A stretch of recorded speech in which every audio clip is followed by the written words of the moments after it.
Si vous avez déjà ouvert votre porte d'entrée pour sentir le monde basculer en une fraction de seconde, vous voyez de quoi je parle. Ce moment où le silence n'est pas la paix. C'est l'avertissement avant la tempête.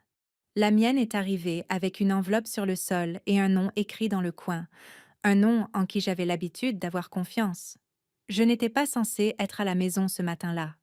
Le vol de retour de Bruxelles avait atterri en avance, une bénédiction rare après un briefing de l'OTAN qui avait duré 40 heures d'affilée avec moins de 6 heures de sommeil. J'étais encore en uniforme. Mes rubans n'étaient même pas droits. Mes bottes étaient couvertes de la terre étrangère d'une base lointaine. Mais la maison restait la maison. Ou du moins, elle l'était autrefois. La maison était calme, pas paisible, juste immobile. Vous savez, ce genre d'immobilité qui semble anormale, comme si elle faisait trop d'efforts. Et elle était là, une simple enveloppe blanche gisant à moitié sous le cadre de la porte. Pas de timbre, pas d'adresse de retour, juste mon nom, écrit à la main dans cette cursive ferme et trop exercée. Camille Harrow. Je connaissais cette écriture. Daniel. Pendant une seconde, juste une, j'ai espéré que ce soit quelque chose de bénin, une lettre, peut-être même des excuses. Mais cette seconde n'a pas duré. J'ai lâché mon sac, je l'ai ramassé et je l'ai ouverte sans cérémonie. Demande de dissolution de mariage. Demande de garde physique et légale exclusive de l'enfant mineur Elijah Croft. Je n'ai pas scié. Mes mains ne tremblaient même pas. Le combat vous apprend que l'on devient d'abord froid, puis vient la vague. Mais ce qui est venu après, c'était le véritable coup dur. J'ai tourné la dernière page pour voir les déclarations de soutien jointes. Et ils étaient là, Meredith et Jonathan Harrow, mes parents, soutenant la demande de Daniel. Leur signature à l'encre bleue, juste sous les mots « Inquiétude concernant l'aptitude émotionnelle de Camille Harrow en raison d'une absence militaire prolongée ». Je crois que j'ai fixé cette page pendant 5 minutes entières, comme si elle était écrite dans une autre langue. Ma mère m'a tenu la main pendant que j'accouchais d'Elijah. Mon père a construit le berceau de ses propres mains.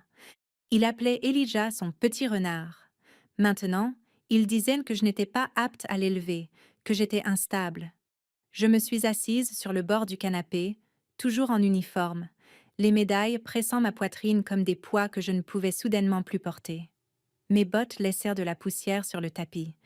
Je m'en moquais. J'ai appelé ma mère. Elle a décroché après 3 sonneries. Camille. Je n'ai même pas pu placer un mot avant qu'elle ne dise. Tu aurais dû t'y attendre. Tu as été plus souvent absente que présente. Elijah a besoin de quelqu'un de stable. Je n'ai pas crié. Je n'ai pas demandé pourquoi. J'ai juste murmuré « Tu soutiens Daniel ?» Sa réponse n'était pas cruelle. Cela aurait été plus facile. C'était calme, pratiqué, comme si elle l'avait répété. Il a un foyer, il a du temps, il écoute. Tu as choisi l'armée, tu as choisi la distance. J'ai dégluti avec peine. Je n'ai pas choisi la guerre. J'ai choisi le service. Je l'ai fait pour lui. Pour vous. Il y a eu une pause. Puis la voix de mon père est intervenue sur le haut-parleur. Camille, ce n'est pas une attaque, c'est une correction de trajectoire. Une correction de trajectoire. Il parlait de me prendre mon fils comme s'il s'agissait d'une erreur comptable. J'ai coupé l'appel. Je suis restée assise dans le silence qu'ils avaient laissé derrière eux. Toute ma vie, j'ai pensé que la famille signifiait la sécurité, la loyauté, quelqu'un à vos côtés. Même quand le reste du monde se tournait contre vous. Mais maintenant, je me trouvais au bord d'une guerre que je n'avais pas vue venir. Et l'ennemi n'était pas étranger. Il portait mon nom de famille. Cette nuit-là, je n'ai pas déballé mes affaires. Je suis juste restée assise dans le salon sombre, fixant la photo d'Elijah sur la cheminée. Lui dans son maillot de foot, son sourire édenté, un bras passé autour de mon cou comme s'il n'avait besoin de rien d'autre au monde. Et soudain, je me suis sentie étrangère à tout cela. J'avais mené des guerres dans des endroits que la plupart des Américains ne pourraient pas situer sur une carte. J'avais enterré des amis, j'avais porté le drapeau sur mon épaule à travers le feu et le gel. Mais rien de tout cela ne m'avait préparé à ça. Ce n'était pas seulement une trahison. C'était un abandon déguisé en inquiétude. C'était un rejet enveloppé dans des valeurs familiales. C'était être effacé du seul rôle qui m'était le plus cher. Maman. J'aimerais pouvoir vous dire que j'ai pleuré, que j'ai cassé quelque chose, que j'ai hurlé. Mais la vérité est que je ne l'ai pas fait. Je suis juste restée là, sentant le poids de tout ce que je leur avais donné. Mon temps, mon corps, mon âme. Et j'ai réalisé que même tout cela n'était pas suffisant pour être aimé inconditionnellement. Et c'est là que quelque chose a basculé. Parce que les histoires de vengeance ne commencent pas toujours par la rage. Parfois, elles commencent par le silence, par l'immobilité, par une femme assise dans son propre salon réalisant qu'elle ne suppliera plus jamais personne de reconnaître sa valeur. Elle va la prouver. Il existe un type de douleur qui n'apparaît pas au rayon X. Elle ne fait pas de bleu, ne gonfle pas, mais elle s'installe sous la peau comme un poison lent. C'est dans ce genre de douleur que j'ai basculé cet après-midi-là. 3 jours après l'enveloppe, mes parents ont demandé à avoir une conversation calme autour d'un déjeuner. Leurs mots exacts. Pas « nous devons parler », pas « mettons les choses au clair », juste « un déjeuner ».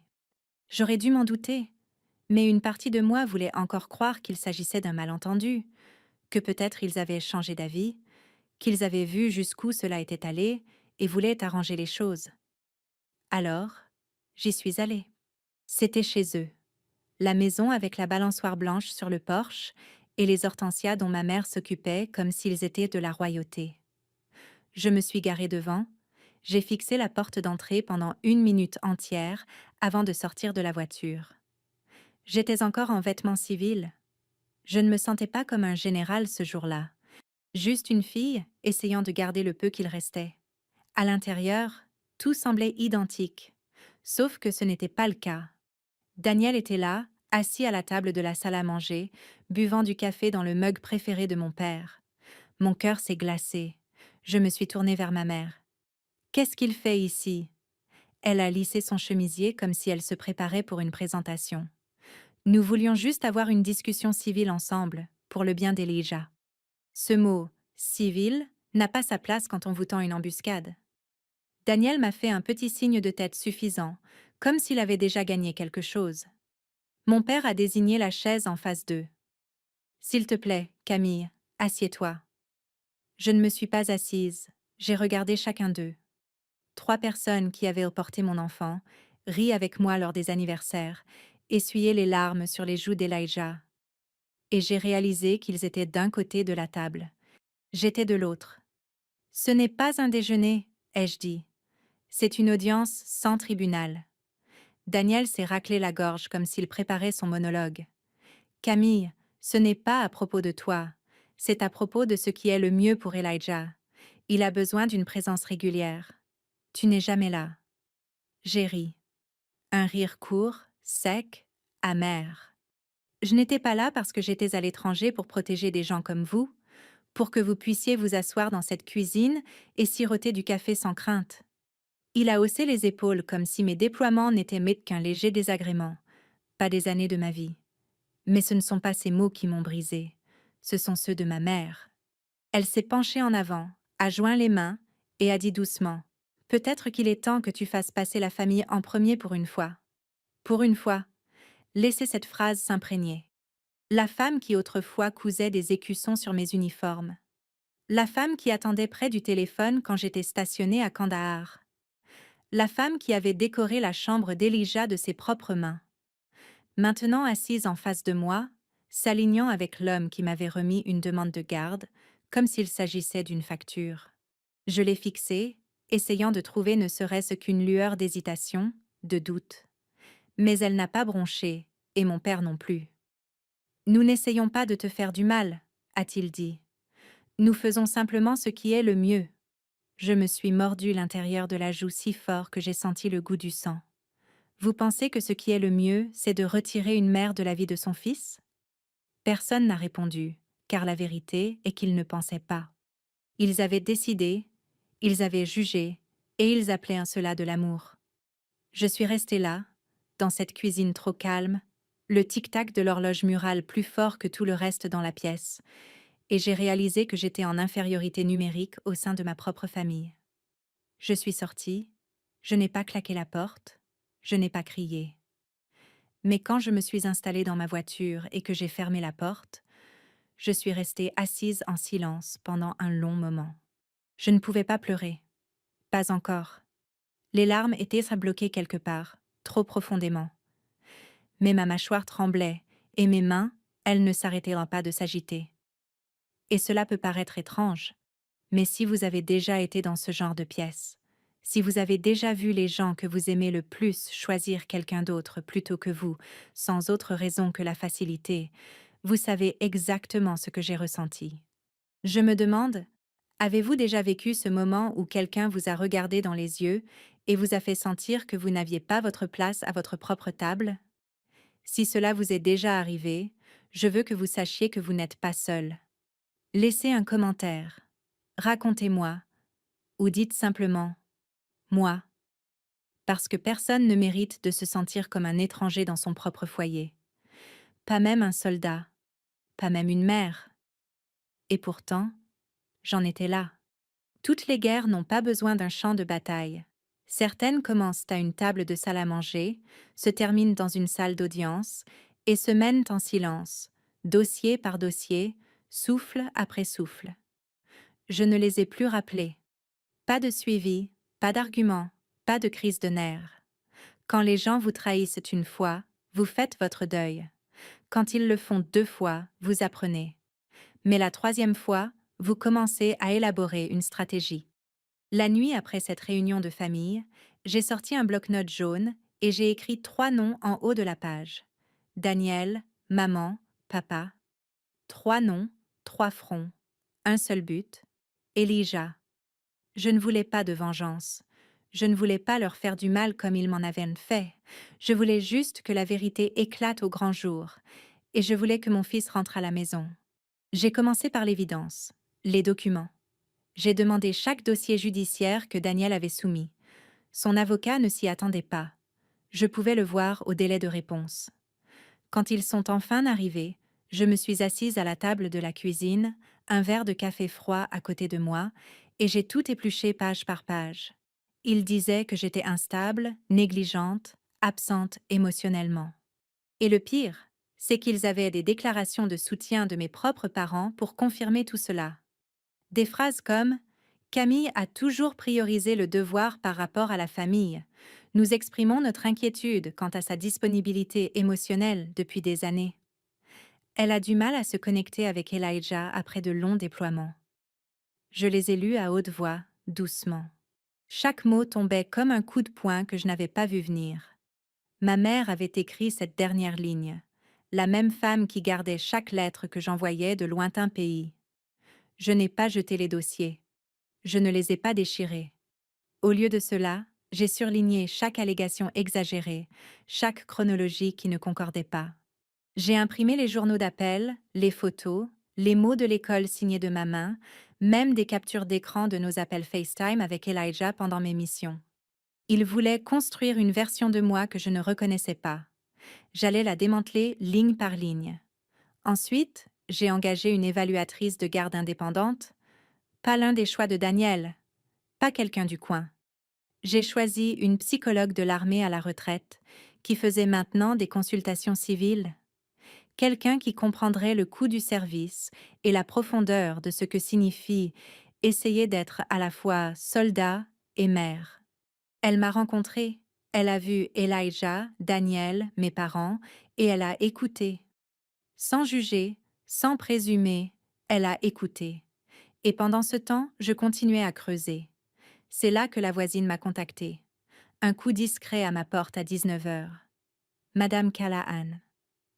Elle vivait en face, le genre de femme qui cuisinait trop de pain à la banane et portait toujours des gants de jardinage. Elle semblait nerveuse, comme si elle était sur le point de confesser un crime. « Je n'avais pas l'intention d'écouter aux portes », a-t-elle dit. « Mais j'ai pensé que vous deviez savoir. J'ai entendu votre mère au téléphone la semaine dernière. Elle parlait de... Eh bien, d'éloigner Elijah de vous. Elle disait que vous aviez besoin d'une leçon. Elle disait que Daniel s'occuperait de tout si elle l'aidait. » Je suis restée là, stupéfaite. Puis elle m'a tendu une petite clé USB. Je ne voulais pas l'enregistrer. C'est juste, mon fils a installé ce système de sécurité pour moi. Ça capte l'audio près du porche. Je l'ai réécouté et j'ai pensé que vous voudriez l'entendre aussi. Elle est partie avant que je ne puisse dire quoi que ce soit. Je me suis assise sur mon canapé cette nuit-là, le cœur battant, regardant l'onde sonore danser sur l'écran, alors que la voix de ma mère grésillait dans les haut-parleurs de mon ordinateur portable. Il faut lui rappeler que la famille compte plus que le grade. Cela lui servira de leçon. Daniel a dit que, si nous aidions, il s'assurerait qu'elle ne revoie plus Elijah. Nous allons l'installer ici avant la prochaine audience. Ce n'était pas seulement de la trahison. C'était prémédité. Ma propre mère aidait mon ex-mari à m'évincer de la vie de mon fils. Pourquoi? Par orgueil, pour me punir, par soif de pouvoir. J'ai appuyé sur pause. Je suis restée assise dans le silence, puis j'ai ouvert mon carnet. J'ai écrit un mot en haut de la page. Moyen de pression. Cette nuit-là, j'ai aussi fait quelque chose que je n'avais pas fait depuis des mois. J'ai pris un stylo, j'ai tiré une feuille vierge du vieux carnet de croquis d'Elijah et j'ai commencé à écrire. Cher Elijah, je sais que les choses semblent confuses en ce moment. Tu entends des choses que je ne peux pas contrôler, mais j'ai besoin que tu saches quelque chose. Peu importe où je suis, peu importe ce que disent les papiers, je suis ta mère, et je n'ai jamais cessé de me battre pour toi. Je n'ai pas fini la lettre. Je l'ai pliée soigneusement, et je l'ai placée dans une boîte à chaussures à côté des autres. 23 lettres jusqu'à présent. Aucune n'a été envoyée. Pas encore. À la fin de la semaine, mon dossier faisait 5 centimètres d'épaisseur. Des registres de preuves, des témoins, des graphiques chronologiques, et tout en haut, j'ai agrafé une photo d'Elijah riant sur mes épaules, ses petites mains agrippant mes cheveux, son sourire large, sauvage, plein de vie. Ils pensèrent que je resterais sans rien faire pendant qu'ils me l'enlevaient. Ils avaient oublié à qui ils s'attaquaient. Je ne crie pas. Je ne supplie pas. Je me présente, et quand je le fais, j'apporte la vérité avec moi. Certaines personnes entrent dans les salles d'audience en espérant être entendues. J'y suis entrée préparée à être vue. Je n'ai pas dormi la nuit précédant l'audience. Pas parce que j'étais nerveuse, mais parce que je savais ce qui m'attendait. Et je n'y allais pas désarmée. Mon uniforme était suspendu à la porte comme une seconde peau qui n'attendait qu'à être enfilée. 4 étoiles sur les épaules, une poitrine couverte de rubans qui ne racontaient pas seulement des histoires, ils les avaient pas mérités. Et le poids de tout cela, littéral et émotionnel, s'est installé dans ma colonne vertébrale avant même que je ne boutonne le dernier bouton. Je n'ai pas choisi l'uniforme pour faire une déclaration. Je l'ai choisi parce qu'ils avaient passé des mois à réécrire qui j'étais. Mère, soldat, femme. Et il était temps de reprendre le contrôle de ce récit. Le tribunal bourdonnait à mon arrivée. On pouvait le sentir. Le bourdonnement sourd des avocats arpentant les couloirs, le froissement de papier, le bip constant des téléphones. Mais quand j'ai passé le détecteur de métaux, tout s'est arrêté. Les gardes de sécurité se sont redressés. Les gens ont jeté un coup d'œil, puis se sont retournés pour regarder à nouveau. J'ai continué à marcher, lente, délibérée, contrôlée, juste comme on nous l'a appris. Mes talons claquaient sur le carrelage comme un métronome, décomptant le temps avant l'impact. Daniel était déjà assis dans la salle d'audience, flanqué de son avocat, toujours aussi suffisant. Mes parents étaient derrière lui, tous deux habillés comme pour la messe du dimanche. Les lèvres de ma mère se sont entr'ouvertes quand elle m'a vue, puis elle les a serrées fermement. Les yeux de mon père ont fui vers la table. Il ne voulait pas croiser mon regard. Le juge est entré. Un homme plus âgé, des cheveux argentés, une voix douce, connu pour ne pas tolérer les bêtises. Mais quand il m'a vu, il a fait quelque chose que personne n'attendait. Il s'est levé. Pas parce que le protocole l'exigeait, mais par respect. La salle s'est figée. J'ai entendu un léger soupir de surprise de quelqu'un 2 rangs derrière moi. Je ne me suis pas retournée. Je n'ai pas souri avec mépris. J'ai pris place, les mains jointes, le dos droit, le cœur stable. Qu'il s'interroge. Qu'il se souvienne. Mon avocat a commencé calmement, démantelant méthodiquement leur dossier. Il n'avait pas besoin de théâtralité. Il avait des preuves. Des chronologies de déploiement prouvant que je n'avais jamais manqué un jour de garde prévu. Des appels vidéo entre Elijah et moi chaque semaine, des emails de professeurs, de thérapeutes, et même du pédiatre d'Elijah confirmant sa santé émotionnelle et son lien avec moi. Mais le clou du cercueil est arrivé en deux parties. D'abord, l'enregistrement audio de Madame Callahan. Il a retenti dans les haut-parleurs de la salle.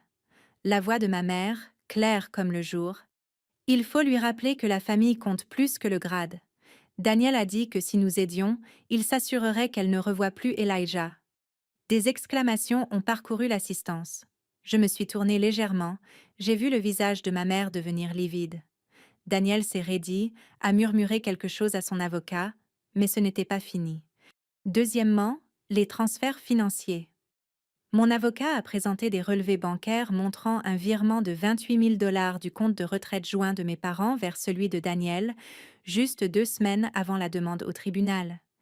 Ils ont essayé de soutenir qu'il s'agissait d'un cadeau. Le juge a haussé un sourcil. Un cadeau coïncidant précisément avec un dépôt de garde coordonné et une attestation de moralité. Timing intéressant.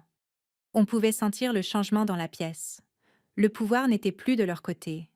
Ils résidaient en silence en face d'eux, sous la forme d'un soldat qui refusait de plier. Je n'ai pas parlé jusqu'à ce que le juge s'adresse directement à moi. Lieutenant-général Harrow, avez-vous quelque chose à ajouter avant que nous ne suspendions l'audience? Je me suis levée lentement, laissant le poids de mon uniforme s'imposer dans la pièce. Non, monsieur le juge, je crois que les faits parlent d'eux-mêmes.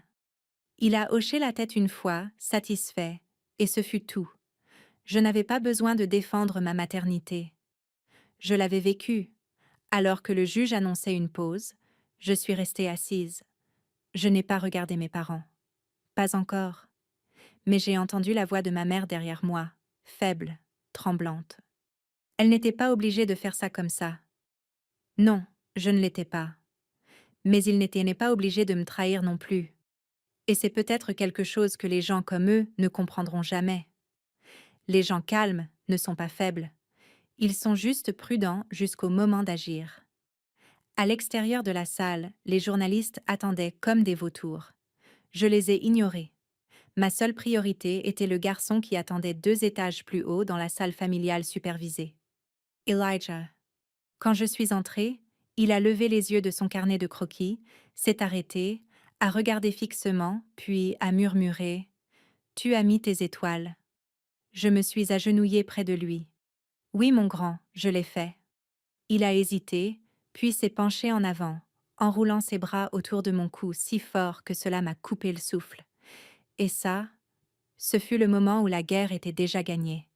Pas avec le marteau du juge, mais avec le câlin d'un enfant de 10 ans qui disait « Je te vois maintenant, maman. Je me souviens de qui tu es. » Certaines questions d'un enfant portent le poids de 1000 batailles, et il ne les pose jamais quand on s'y attend. Il les pose quand votre armure est tombée. Cela faisait 3 heures que le juge avait rendu sa décision. La salle s'était vidée. Les journalistes s'étaient dispersés. Même Daniel avait disparu avant que je ne puisse voir s'il reparlerait à mes parents. Je m'en moquais. Je ne cherchais pas de conclusion avec lui ou avec eux. Je ne me souciais que du garçon assis maintenant à côté de moi sur les marches du tribunal, les jambes ballantes juste au-dessus du sol. Elijah était resté silencieux depuis le verdict. Pas en retrait, pas froid. Il était juste en train de digérer.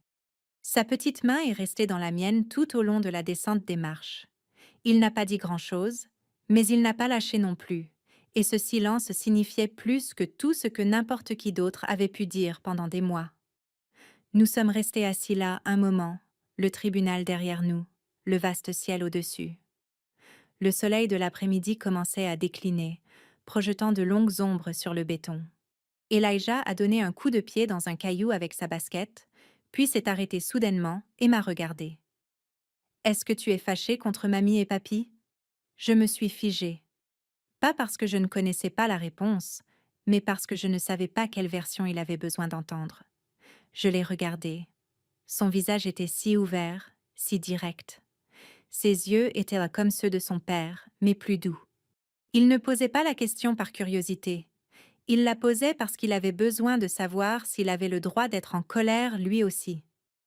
Je me suis tournée légèrement vers lui et j'ai pris une lente inspiration. Non, chérie, je ne suis pas fâchée. J'ai laissé les mots peser. Puis j'ai ajouté doucement, je suis juste triste. Il a penché la tête, confus. Pourquoi?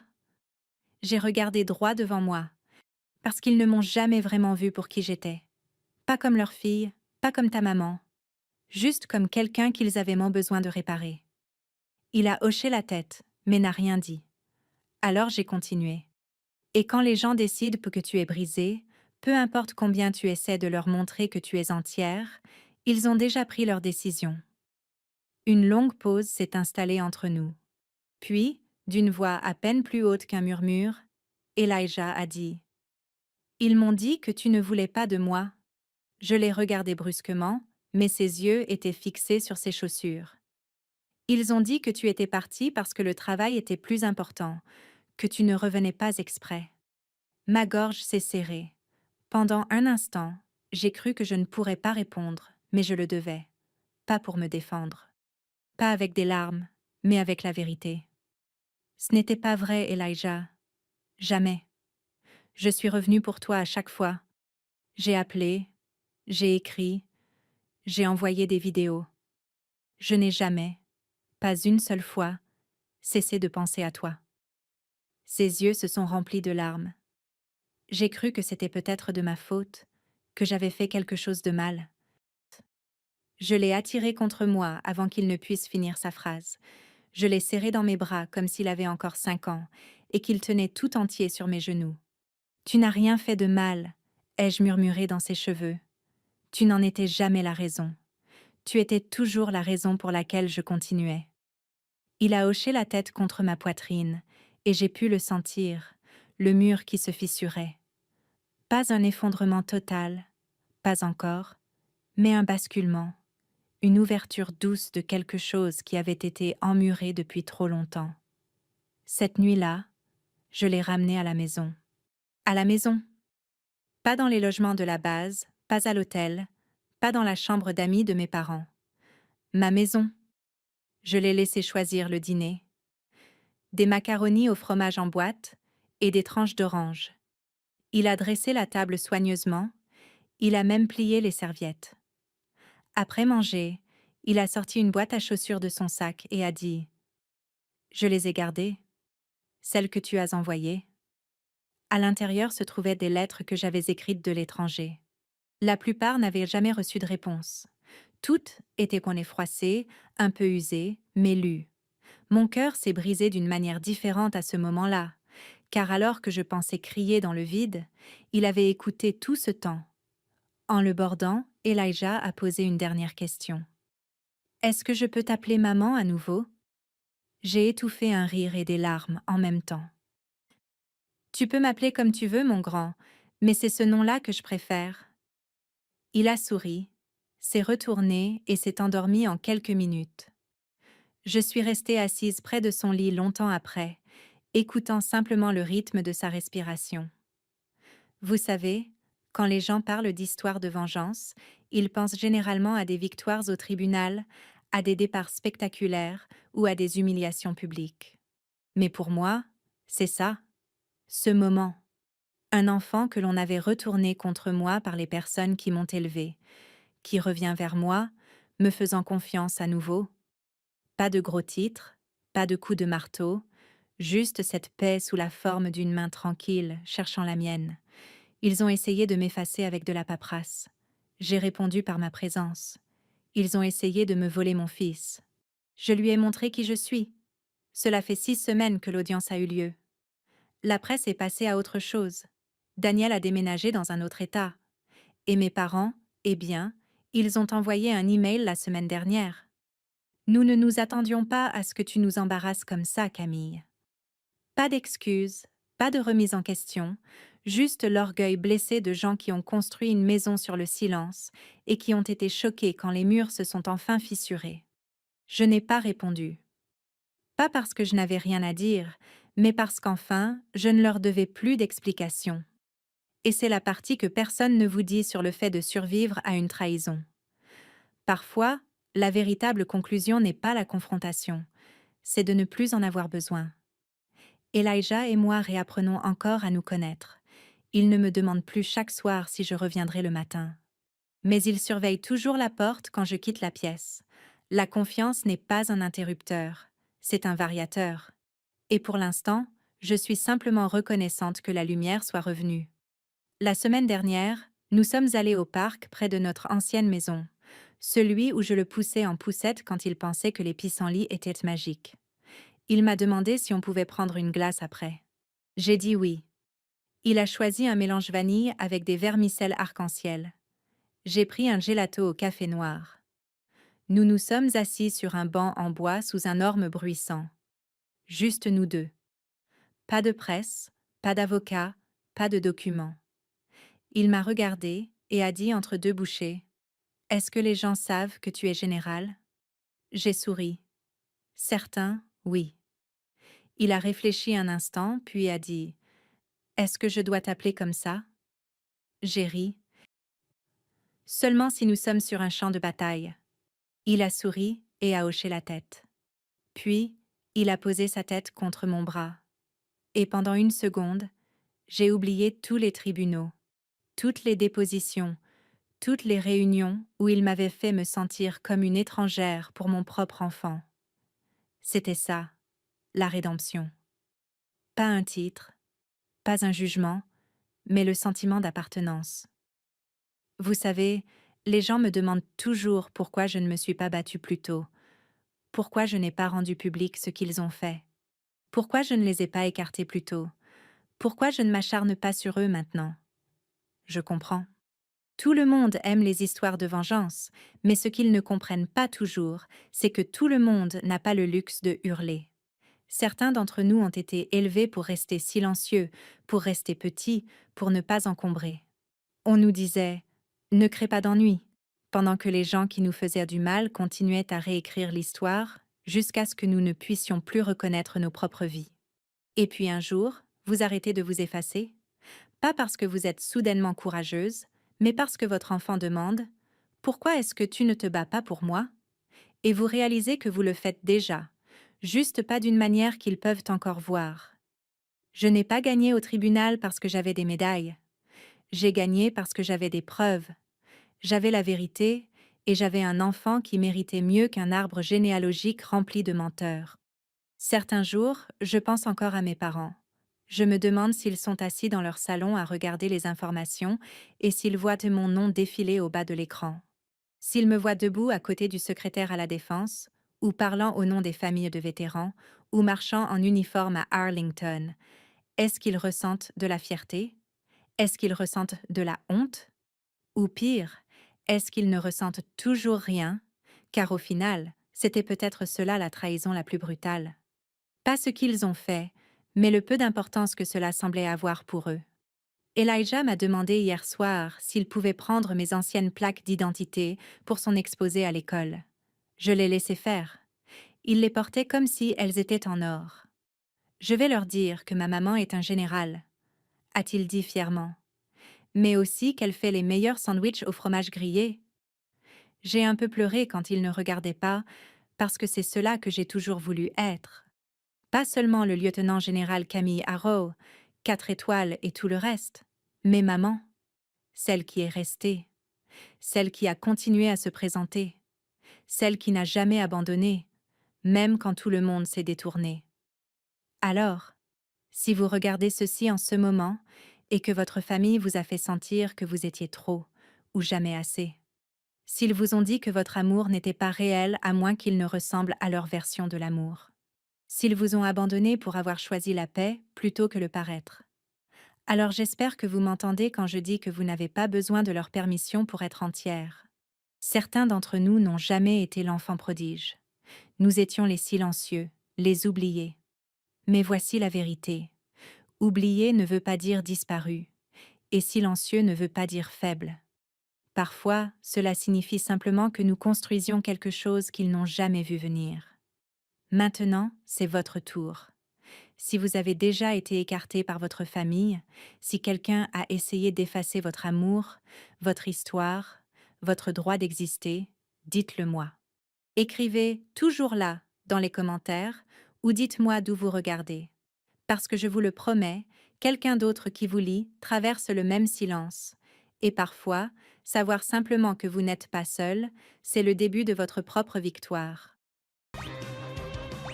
Will this shell be enough? That's my concern.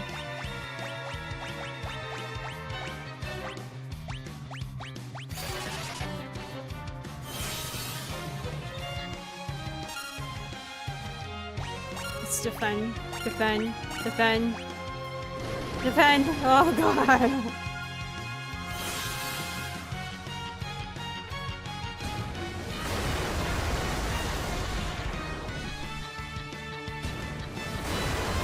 Holy! Holy shit. No!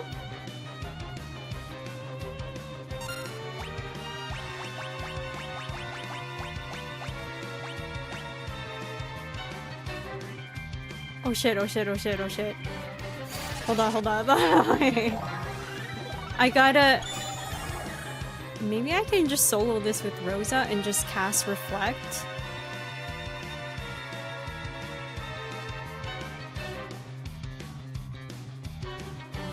I think I might be cooked.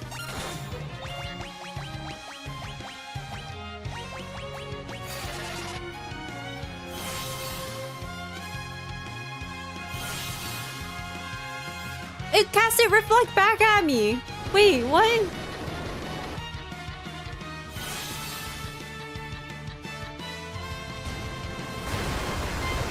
How's this gonna play out? Okay, Cecil's dead.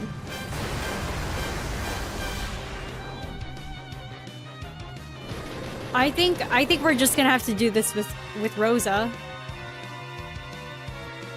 Cause ain't no way.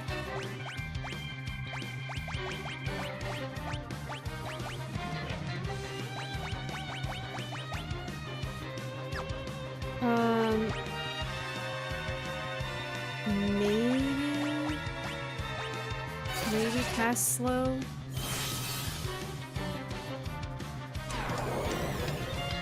Oh, it slowed me down. No. Okay, okay. Will I have enough time?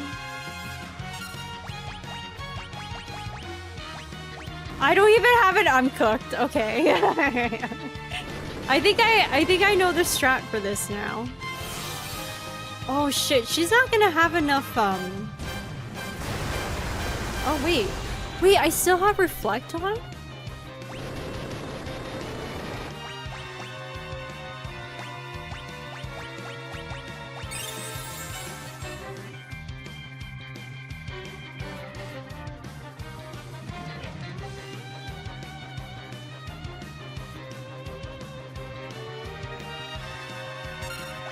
Wait, that kind of changes everything.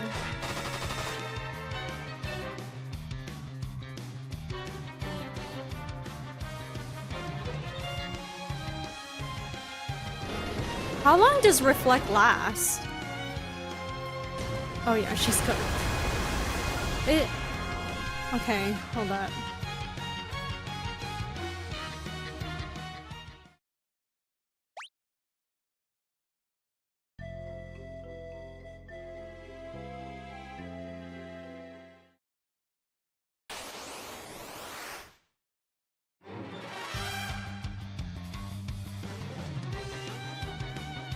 Don't I have an item that is similar? Oh shit, I think I hit it. Or I gave it to the Chocobo. Okay, well... That's on that, I guess.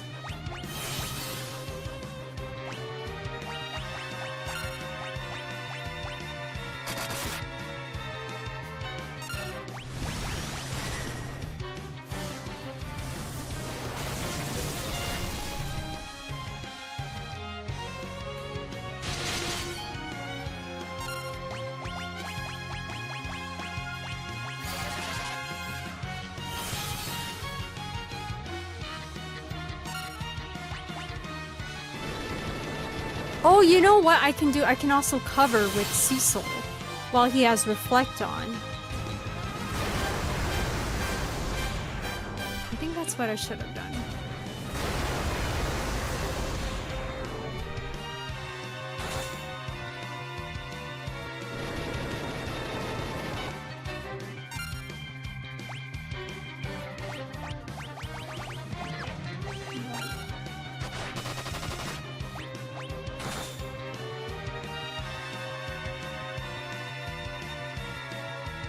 Okay, if I die again, we'll try that. I don't know how long Reflect lasts though. Like, is it once per turn? Or... That's what I'm confused about.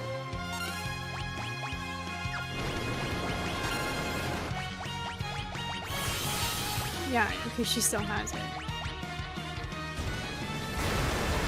And then I'm gonna cast it again, and then cast it on Cecil.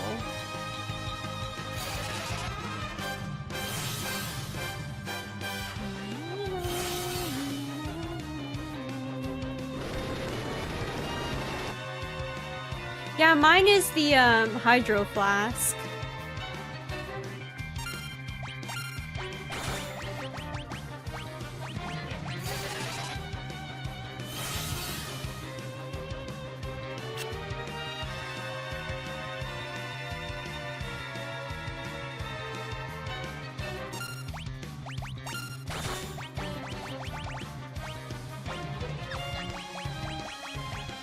Can't do full life. Let's try this. And then... Oh, I don't know if Cecil's turn will be...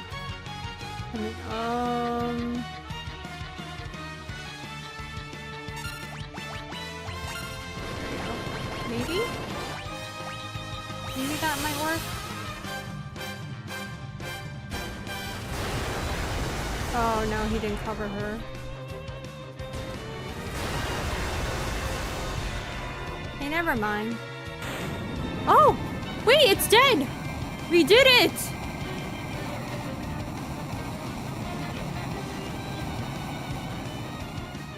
Hell yeah. Your spirit and strength are worthy indeed. Rydia, summon me as you wish. Yay! Nice.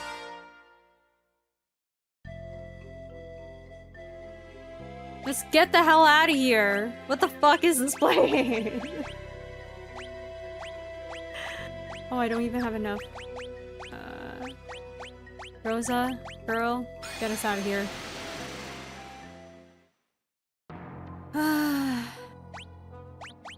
Oh man.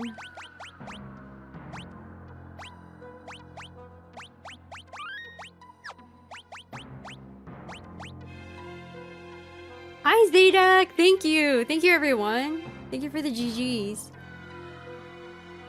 Wait, really added? Yeah, you should. This game has been incredible. Definitely highly recommend Final Fantasy IV to anyone who hasn't played it. Such a good game.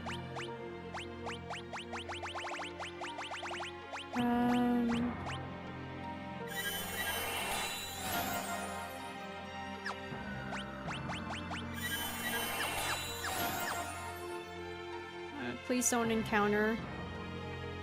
Whew. Let's rest.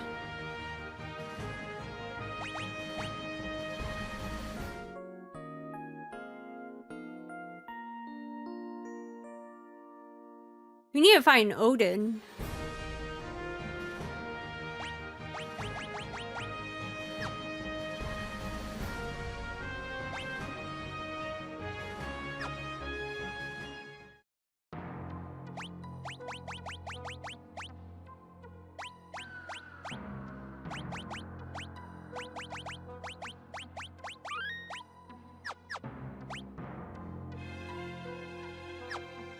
Alright, let's see.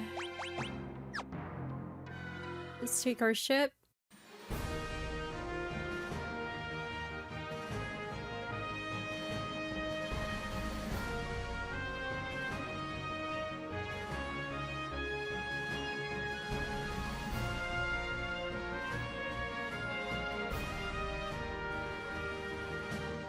Okay, this is where I need to go.